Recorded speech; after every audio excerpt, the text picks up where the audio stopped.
భారతదేశంలో banks, loan apps, NBFC వాళ్ళు డబ్బులు వసూలు చేయడానికి రికవరీ ఏజెంట్స్ యూజ్ చేస్తారు. ఇది మన అందరికీ తెలిసిందే. రికవరీ ఏజెంట్స్ మనీ రికవరీ ప్రాసెస్లో చాలా ఇంపార్టెంట్ రోల్ ప్లే చేస్తారు. కానీ వారి పద్ధతులు మాత్రం చాలా దారుణంగా ఉంటాయి.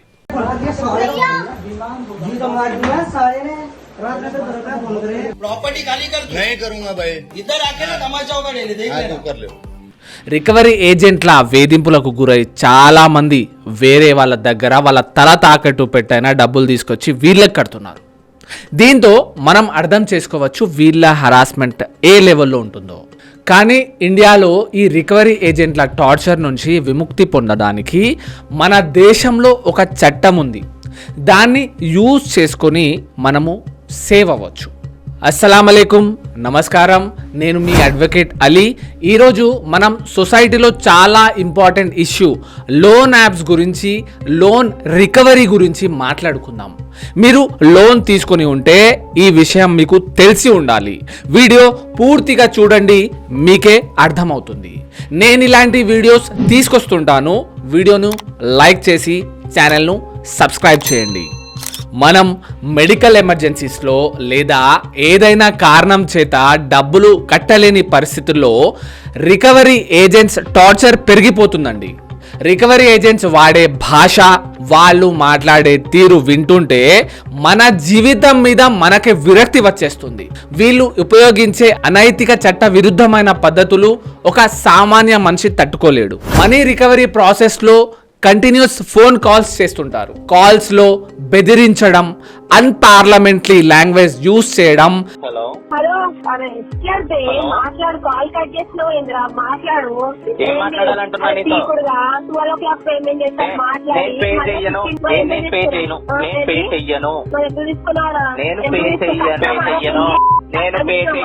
పైసలు కట్టడానికి అయితే లేదు, వాళ్ళు వచ్చి గుడ్డు అలా కొడితే నువ్వు పడతావా? ఫ్యామిలీ మెంబర్స్ కు కాల్ చేయడం, వాళ్ళతో గలీజ్ గా మాట్లాడడం, కొలీగ్స్ కు కాల్ చేయడం, వాళ్ళను మీ పేరు చెప్పి బెదిరించడం, మీరు పని చేసే ఆఫీస్కు రావడం, అక్కడ అల్లరి చేయడం, ఇలా చెబుతూ పోతే చాలా ఉన్నాయండి. మీపై కేసు ఉందని కాల్ చేయించడం, నేను పోలీస్ అని కాల్ చేయించడం, నేను అడ్వకేట్ అని కాల్ చేయడం, లేదా మీపై చట్టపరమైన యాక్షన్ తీసుకుంటున్నాము లేదా అరెస్ట్ చేస్తాము అని మిస్లీడ్ చేస్తూ ఉంటారు. ఇక్కడ అందరూ ఒకటి గుర్తు పెట్టుకోవాలి. అదేంటి అంటే ఏ పోలీస్ ఆఫీసర్ అయినా, ఏ అడ్వకేట్ అయినా మీకు కాల్ చేసే రైట్ లేదు, కాల్ చేయలేరు కూడా. ఇలాంటి సివిల్ విషయాలలో కాల్ చేయరు. ఒకవేళ అలాంటి కాల్ ఏదైనా వస్తే అది ఫేక్ కాల్ అని మీరు అర్థం చేసుకోవాలి. అది పోలీస్ ఆఫీసరే కాదు, వాళ్ళు అడ్వకేటే కాదు అని మీరు తెలుసుకోవాలి. దాన్ని పట్టించుకోకండి.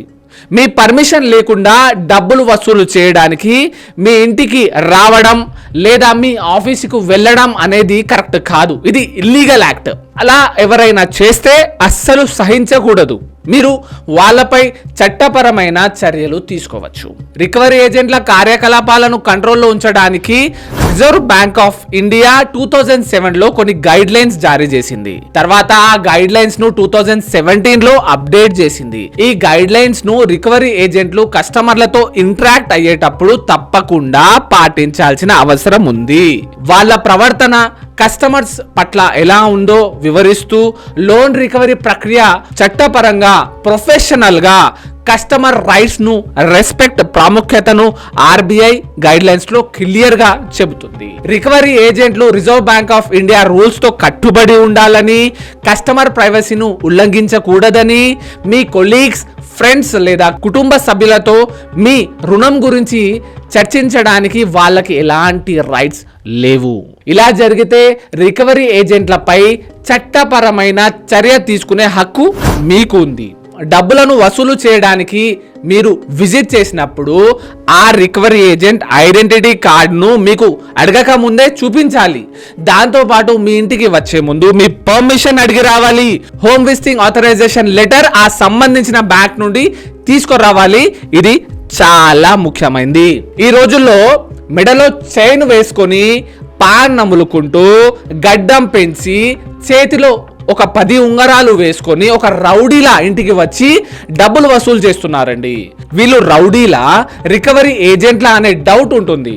ఇలా ఎవరైనా వస్తే అస్సలు భయపడే అవసరం లేదండి. ఎదురుపడండి, ప్రశ్నించండి.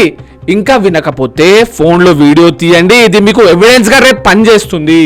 లోన్ రికవరీ టైంలో వీళ్ళ హరాస్మెంట్ తో ఎలా బయటపడాలో, మీ ప్రైవసీ అండ్ మీ రైట్స్ ను ఎలా కాపాడుకోవాలో ఇప్పుడు నేను చెప్తానండి. మంచిగా వినండి. Privacy protection.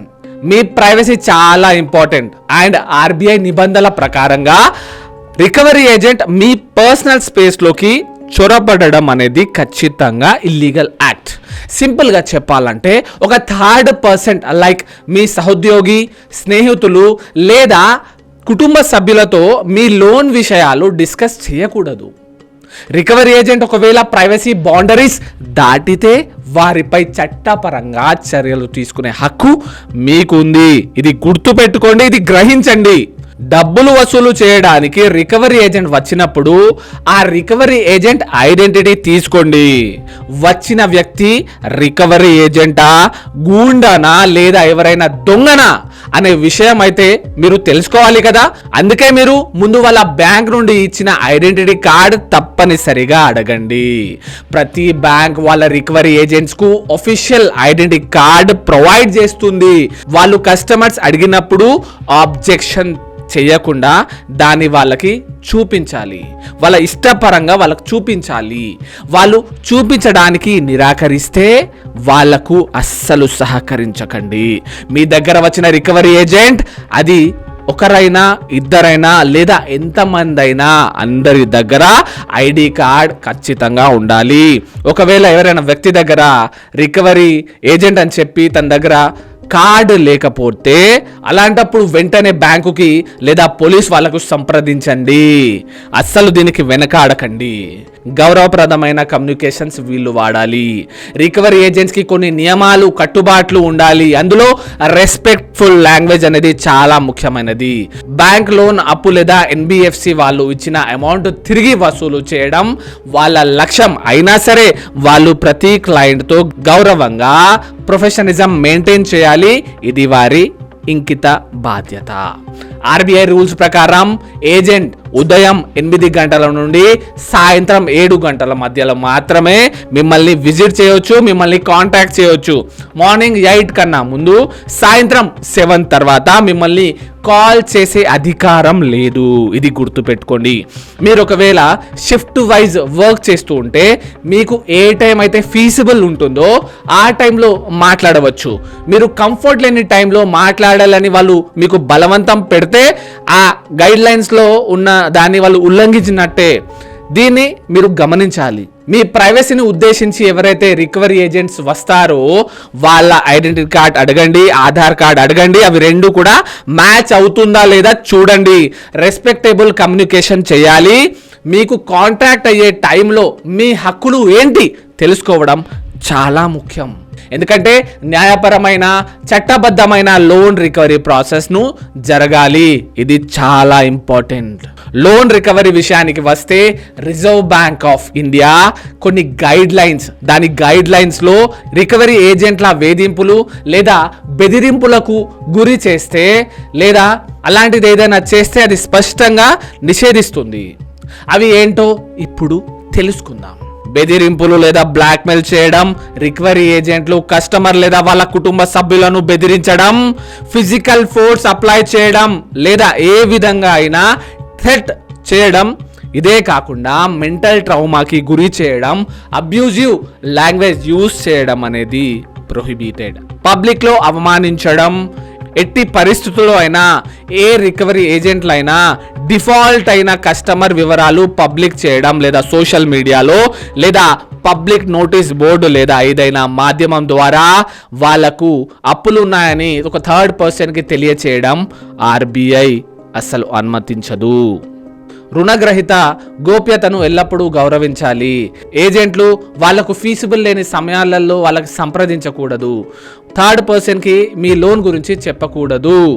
మీకు పదే పదే కాల్స్ కూడా చేయకూడదు. రికవరీ ఏజెంట్స్ తమకు తాము ఐడెంటిటీ తప్పుగా చూపించడం, ఫేక్ ఐడి కార్డ్స్ క్రియేట్ చేయడం, ఫేక్ ఆధార్ కార్డ్స్ చూపించడం అనేది రాంగ్ఫుల్ యాక్ట్. లోన్ రిపే చేయకపోతే దానికి కలిగే పరిణామాల గురించి రాంగ్ ఇన్ఫర్మేషన్ ప్రొవైడ్ చేయడం అనేది నిషేధం. ఇప్పుడు రికవరీ ఏజెంట్ల హరాస్మెంట్కు గురైన వాళ్ళు చట్టపరంగా ఏం చేయాలో, ఎలాంటి యాక్షన్ తీసుకోవాలో మనం చూద్దాం. అఫీషియల్గా కంప్లైంట్ ఇవ్వండి. మీరు రికవరీ ఏజెంట్ వేధింపులకు గురైతే మీరు మీ దగ్గరలో ఉన్న పోలీస్ స్టేషన్కు వెళ్ళి ఒక కంప్లైంట్ చేయవచ్చు. దీంతో పాటు మీకు సంబంధించిన బ్యాంక్ వాళ్ళను మీ రికవరీ ఏజెంట్ వల్ల నాకు ఇలా జరుగుతుంది అని మీకు జరిగిన హరాస్మెంట్ డీటెయిల్స్తో సహా వాళ్ళకి అఫీషియల్ మెయిల్ చేయండి. పోలీసులు చర్య తీసుకోకపోతే మీరు ఒక అడ్వకేట్ సహాయంతో కోర్టులో కూడా ఈ విషయాన్ని ప్రజెంట్ చేయగలుగుతారు. ఇంజంక్షన్ సూట్, దీని గురించి అయితే చెప్పే అవసరం లేదు. రికవరీ సంస్థలపై సివిల్ కోర్టులో ఒక ఇంజంక్షన్ సూట్ వేయగలరు. దీని వలన bank representatives recovery agents loan recovery కోసం మీ ఇంటికి రాకుండా ఇది ఆపగలదు. దీంతో పాటు మీరు ఆర్బీఐకి కంప్లైంట్ కూడా చేయవచ్చు. రికవరీ ఏజెంట్ల బిహేవియర్ కు సంబంధించిన ఫిర్యాదులు చేయడానికి రిజర్వ్ బ్యాంక్ ఆఫ్ ఇండియా ఒక వేదిక అందిస్తుంది. ఇక్కడ మీ సమస్యలను పరిష్కరించుకోవడానికి ఒక వే దొరుకుతుంది. డిఫేమేషన్ సూట్ అంటే పరువు నష్టం దావా. రికవరీ వాళ్ళు మీ సిబిల్ స్కోర్ను రాంగ్ ఇన్ఫర్మేషన్ వాళ్ళకి ప్రొవైడ్ చేసి దాని ఆధారంగా మీ సిబిల్ స్కోర్ పడిపోయేలా, దాన్ని ఇంపాక్ట్ అయ్యేలా చేస్తే మీరు బ్యాంక్ అండ్ రికవరీ వాళ్ళపై పరువు నష్ట దావా వేయగలుగుతారు. ట్రెస్పాస్, రికవరీ ఏజెంట్లు మీ గేట్ లోపలికి రాకూడదు. మీ అనుమతి లేకుండా మీ ఇంట్లోకి ప్రవేశిస్తే మీ హక్కులను ఉల్లంఘించినందుకు వారిపై ట్రెస్పాస్ కంప్లైంట్ ఇచ్చే హక్కు మీకుంది. ఎక్స్టార్షన్, రికవరీ ఏజెన్సీలు మీ దగ్గర ఉన్న డబ్బులను బలవంతంగా లాక్కుంటే ఇది దోపిడీ కిందికి వస్తుంది. మీరు పోలీస్ స్టేషన్లో కంప్లైంట్ ఇవ్వచ్చు. చాలా బ్యాంకులు డెడికేటెడ్ కంప్లైంట్ డిపార్ట్మెంట్ ఉంటుంది. మీరు దీనితో కూడా మీ సమస్యలను బ్యాంక్ ముందు పెట్టవచ్చు. కానీ నార్మల్గా ఫర్దర్ యాక్షన్ తీసుకోవడానికి మీరు 30 days వెయిట్ చేయాల్సి ఉంటుంది. బ్యాంకింగ్ ఒంబడ్స్మన్ ను సంప్రదించవచ్చు. కస్టమర్ ఫిర్యాదును పరిష్కరించడానికి ఆర్బీఐ నియమించిన అఫీషియల్స్ గా వాళ్ళు బిహేవ్ చేసి చట్టబద్ధంగా నిర్ణయాలు తీసుకోగలుగుతారు. 2019 వినియోగదారుల రక్షణ చట్టం ప్రకారంగా లోన్ తీసుకున్న వాళ్ళు జిల్లా, రాష్ట్ర మరియు జాతీయ లెవెల్లో వినియోగదారుల కోర్టు ద్వారా రిలీఫ్ పొందవచ్చు. ఈ కోర్టులు రికవరీ ఏజెంట్ వేధింపుల బాధితులను శిక్షించవచ్చు మరియు పరిహారం చెల్లించవచ్చు. అన్లాఫుల్ హరాస్మెంట్స్ చేస్తే, చాలా థ్రెటనింగ్స్ చేస్తే, ఇలాంటి కేసులలో లోన్ తీసుకున్న వాళ్ళు క్రిమినల్ బెదిరింపులకు పాల్పడితే, పరువు నష్టం చేస్తే లేదా మీకు చాలా వేధిస్తే, ఇలాంటి టైంలో భారతీయ న్యాయ సంహిత ప్రకారంగా రికవరీ ఏజెన్సీస్ పై మీరు కంప్లైంట్ చేస్తే వాళ్ళపై క్రిమినల్ ఛార్జెస్ కూడా పడతాయి. రికవరీ ఏజెంట్ల వేధింపులు వయలేషన్ ఆఫ్ కన్జ్యూమర్ రైట్స్ ప్రకారంగా చూసుకుంటే అండ్ దానితో పాటు ఆర్బీఐ గైడ్ లైన్స్ హరాస్మెంట్ నుండి ప్రొటెక్షన్ అందిస్తాయి. కస్టమర్స్ తమ రైట్స్ గురించి తెలుసుకోవడం, తప్పు చేసిన రికవరీ ఏజెంట్స్లను నిలదీయడం, చట్టపరమైన యాక్షన్స్ కోరడం చాలా ఇంపార్టెంట్. స్ట్రిక్ట్ రూల్స్ ఫాలో చేయాలి అండ్ లీగల్ వేలో లోన్ రికవరీ చేయాలి. మీరు ఇలాంటి సమస్యలను ఎదుర్కొంటే ఒక ఎక్స్పర్ట్ అడ్వకేట్ను సంప్రదించడం మంచిది. హోప్ మీ అందరికీ లోన్ రికవరీ ప్రాసెస్ గురించి అర్థమయ్యే ఉంటుంది. ఇంకా మీకు ఎలాంటి డౌట్స్ ఉన్నా కామెంట్ రూపంలో తెలియచేయండి. వీడియోను ఖచ్చితంగా లైక్ చేయండి, సబ్స్క్రైబ్ చేయండి. Signing off yours advocate Ali.